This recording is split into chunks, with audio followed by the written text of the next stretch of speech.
kami dari kelompok 3. Izinkan saya memperkenalkan anggota kelompok 3. Perkenalkan, nama saya Alia Erianti. Saya sebagai moderator dan juga pemateri 1 dari kelompok 3 dan rekan saya. Halo, perkenalkan nama saya Resdiana Swendra dari pemateri 2. Halo, perkenalkan nama saya Tika Nandita Putri sebagai pemateri 3. Halo semuanya, perkenalkan nama saya Zahra sebagai pemateri 4.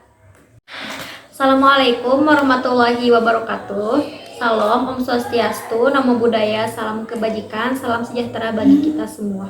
Puji dan syukur kepada Allah Subhanahu wa Ta'ala. Shalawat beserta salam semoga terlimpah curahkan kepada Nabi kita, yakni Kanjeng Nabi Muhammad SAW.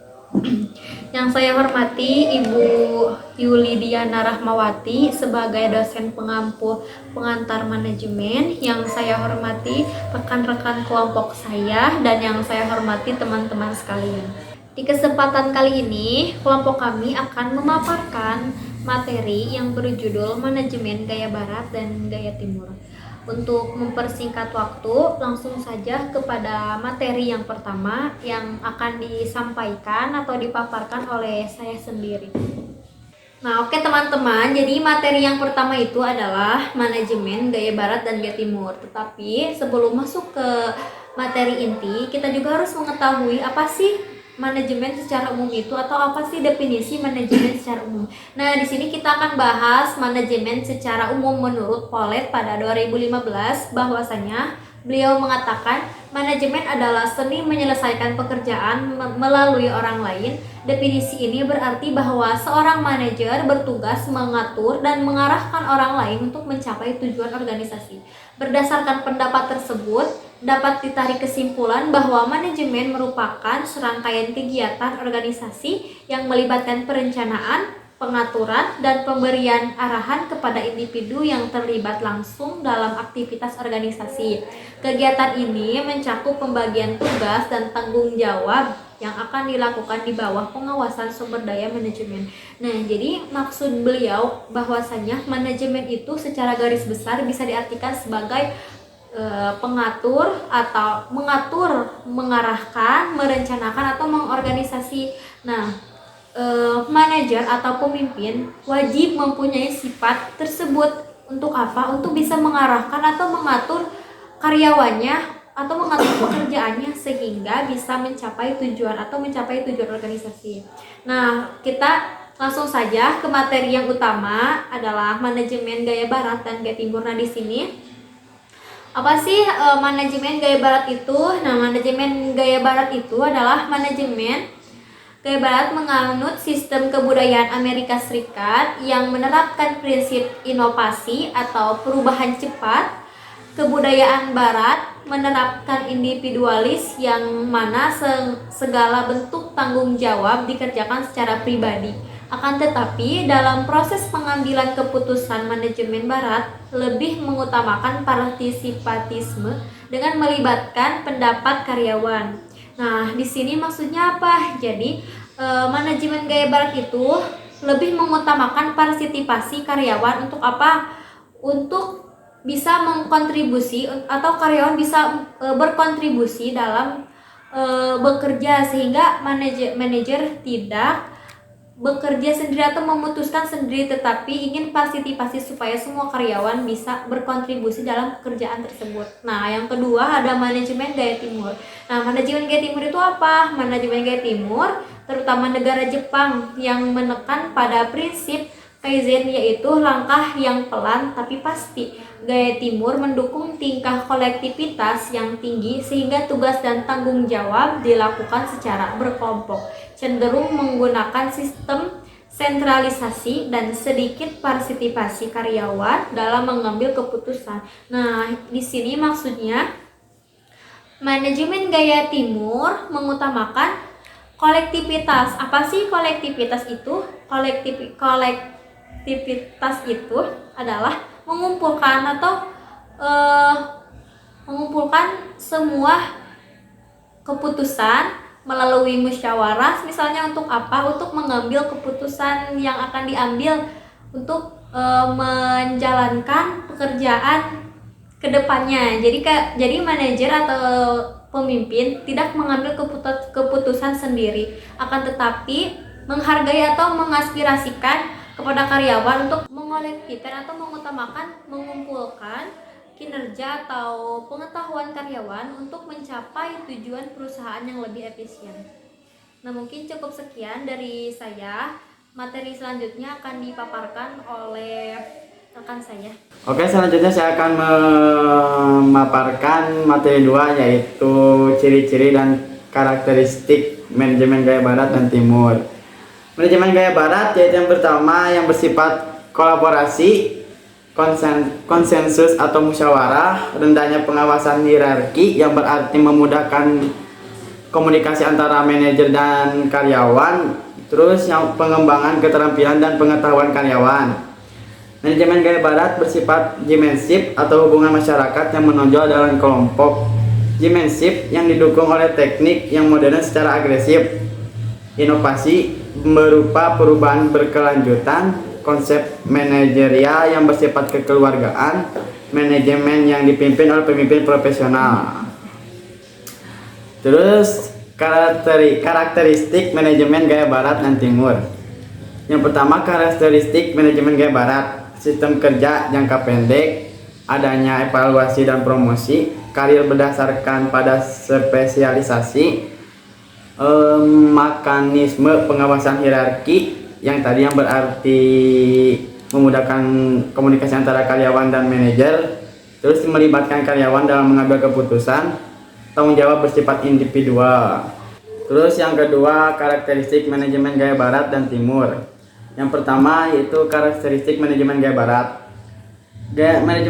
Karakteristik manajemen gaya barat: sistem kerja jangka pendek, adanya evaluasi dan promosi, karir berdasarkan pada spesialisasi, mekanisme pengawasan hierarki yang berarti memudahkan komunikasi antara manajer dan karyawan, terus melibatkan karyawan dalam mengambil keputusan, dan tanggung jawab bersifat individual.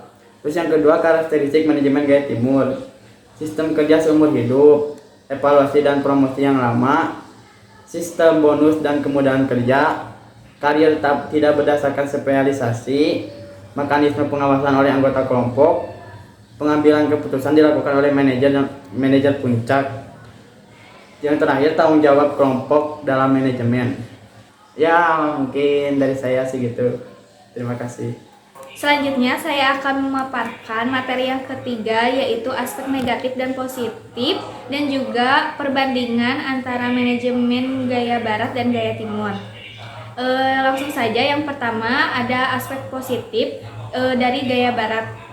Yang pertama efisien, yang kedua disiplin, yang ketiga sadar dan pentingnya waktu, dan yang keempat penghormatan yang tinggi terhadap inisiatif individu. Adapun aspek negatifnya yaitu memperlakukan manusia seperti mesin dan masyarakat yang konsumsif. Dan juga ada aspek positif dari gaya timur. Yang pertama ada solidaritas terhadap kelompok, kedua dedikasi, ketiga kesetiaan, keempat disiplin diri, kelima nasionalisme yang tinggi, dan juga yang keenam penghormatan terhadap senioritas. Adapun aspek negatifnya yaitu yang pertama opportunities, yang kedua sangat tertutup, yang ketiga angkuh, yang keempat terlalu materialistis. Selanjutnya yaitu perbandingan antara manajemen gaya barat dan juga gaya timur. Yang pertama ada segi perencanaan dan penerapan dalam organisasi. Jadi manajemen gaya timur menganut pada prinsip inovasi yang berorientasi pada hasil kerja yang maksimal. Sedangkan manajemen gaya timur Jepang yang menganut sistem Kaizen yang berorientasi pada proses yang ditunjukkan pada usaha manusia dalam menjalankan proses untuk memperoleh hasil yang memuaskan. Dan yang kedua ada performasi suatu perusahaan, yang dimana perusahaan dicapai secara continuous improvement atau peningkatan secara terus-menerus dan konsisten. Sedangkan gaya timur pada reformasi yang sama dapat dicapai dengan cara yang sangat drastik atau fundamental. Terus adapun yang ketiga yaitu struktur organisasi manajemen gaya barat dan gaya timur, yang dimana struktur ini memiliki struktur organisasi chain of command yang ditandai dengan wewenang formal dan hierarki pada karyawan untuk mematuhi infrastruktur dari pemegang wewenang formal. Dan adapun manajemen gaya timurnya itu menjalankan bisnisnya dengan struktur perusahaan centralization dengan pengembangan senioritas. Adapun yang keempat, gaya kepemimpinan, yang dimana gaya kepemimpinan ini manajemen gaya barat menganut gaya kepemimpinan demokratis dengan menempatkan sumber daya manusia sebagai faktor-faktor yang mendukung kepada kepemimpinan, dan sedangkan gaya barat bersifat individual tetapi tetap mengutamakan orientasi pada hubungan yang baik dengan anggota organisasinya. Gaya kepemimpinan timur yang bersifat paternalistik bekerja harus bersikap sesuai dengan status dan kedudukan dalam organisasinya. Selanjutnya akan dipaparkan oleh rekan saya. Materi yang terakhir adalah faktor yang mempengaruhi manajemen gaya barat dan gaya timur. Untuk manajemen gaya barat, faktornya adalah budaya kerja yang individualistis, pekerjaan menjadi suatu prioritas utama, keterbukaan dalam menjalin hubungan komunikasi antar manajer dan karyawan. Untuk selanjutnya adalah faktor yang mempengaruhi manajemen gaya timur. Yang pertama, manajemen gaya timur memiliki konsep bahwa perusahaan berisi sekumpulan manusia pemegang saham. Jadi, perusahaan sebagai pihak kreditur bukan yang menanam modal. Yang kedua adalah pengembangan karyawan merupakan orientasi dari perusahaan. Jadi, perusahaan lebih mengutamakan untuk meningkatkan kreativitas serta kinerja dari karyawan untuk keberlangsungan suatu perusahaan. Selanjutnya adalah manajemen gaya barat memilih opsi lain untuk mencari daerah yang potensial. Jadi kalau misalkan opsi di daerah tersebut telah dikuasai, maka manajer akan langsung memilih opsi lain untuk dikembangkan.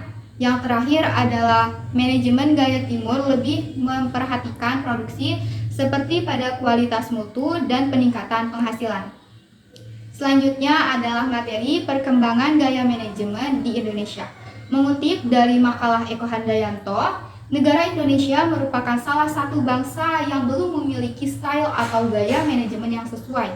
Hal tersebut bukan berarti bahwa pengelolaan administrasi negara dan bisnis di Indonesia tidak memakai konsep manajemen. Akan tetapi, para pemimpin administrasi negara dan pemimpin perusahaan banyak yang menerapkan gaya manajemen seperti Amerika, Jepang, dan bentuk manajemen negara lainnya. Dilihat dari unsur kebudayaan, gaya manajemen Indonesia memiliki nilai kebudayaan yang sangat mendesak untuk dikembangkan.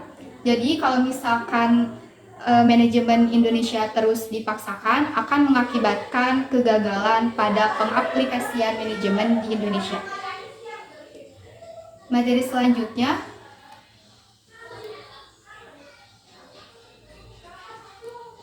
perkembangan gaya manajemen di Indonesia. Menurut Budi, pada tahun 1977 melakukan penelitian kepada 172 perusahaan pemerintah dan swasta nasional di beberapa kota di Indonesia seperti Jakarta, Surabaya, Malang, Madiun, Solo, dan Padang dengan lebih dari 500 responden.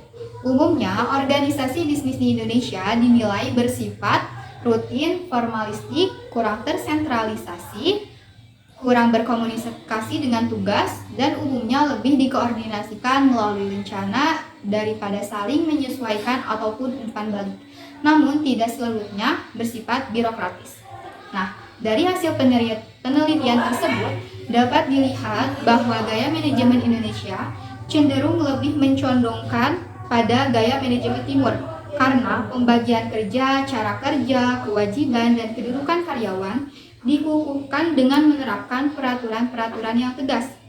Akan tetapi, banyak pula perusahaan yang menerapkan gaya manajemen barat yang mungkin akan dipengaruhi oleh pendidikan di perguruan tinggi yang mengajarkan kebudayaan manajemen gaya barat dalam materi pendidikannya.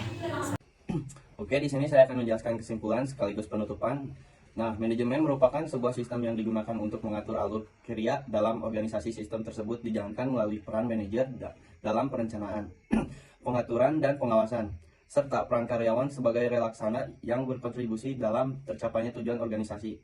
Sebagai cabang ilmu yang bersifat umum, manajemen dapat diterapkan berbagai bidang dengan menyesuaikan pendekatan yang berdasarkan pada kebudayaan. Dalam manajemen terdapat dua gaya yang sering diterapkan perusahaan, yaitu manajemen gaya barat dan manajemen gaya timur. Yang masing-masing gaya dipengaruhi oleh etika, perilaku, dan cara kerja yang melekat pada nilai budaya di suatu negara. Secara umum, manajemen gaya barat yang digunakan diterapkan perusahaan Amerika Serikat yang menerapkan prinsip inovasi, perubahan cepat, yang menyesuaikan dengan lingkungan modern. Sedangkan, manajemen gaya timur yang diterapkan perusahaan Jepang yang berpegang pada prinsip kaizen, yaitu langkah yang pelan tapi pasti, yang mengutamakan nilai-nilai kebudayaan tradisional yang sangat kental. Dari pernyataan tersebut dapat dicermati bahwasanya terdapat perbedaan budaya terhadap penerapan manajemen di berbagai negara. Maka untuk mempertimbangkan penerapan gaya secara umum, manajemen gaya barat yang banyak diterapkan perusahaan Amerika Serikat yang menerapkan prinsip inovasi, perubahan cepat yang menyesuaikan dengan lingkungan modern. Sedangkan manajemen gaya timur yang diterapkan perusahaan Jepang yang dipegang pada prinsip kaizen yaitu langkah yang pelan tapi pasti, yang mengutamakan nilai-nilai kebudayaan tradisional yang sangat kental. Dari pernyataan tersebut dapat dicermati bahwasanya terdapat perbedaan budaya terhadap penerapan manajemen di berbagai negara. Maka untuk mempertimbangkan manajemen yang tepat perlu adanya pengalaman mendalam mengenai setiap karakteristik dari gaya manajemen tersebut. Penerapan gaya negara Indonesia memiliki peluang untuk mengembangkan gaya manajemen yang khas dengan memadukan nilai-nilai budaya dan prinsip manajemen modern. Namun, tantangan yang harus dihadapi adalah untuk meningkatkan kesadaran masyarakat terhadap sistem manajemen berbasis kebudayaan lokal. Sekian, terima kasih. Mungkin cukup sekian pemaparan materi dari kelompok kami. Mohon maaf jika ada kesalahan kata atau bahasa dan kurang dari materi yang telah kelompok kami sampaikan. Wabillahi taufiq wal hidayah. Wassalamualaikum warahmatullahi wabarakatuh.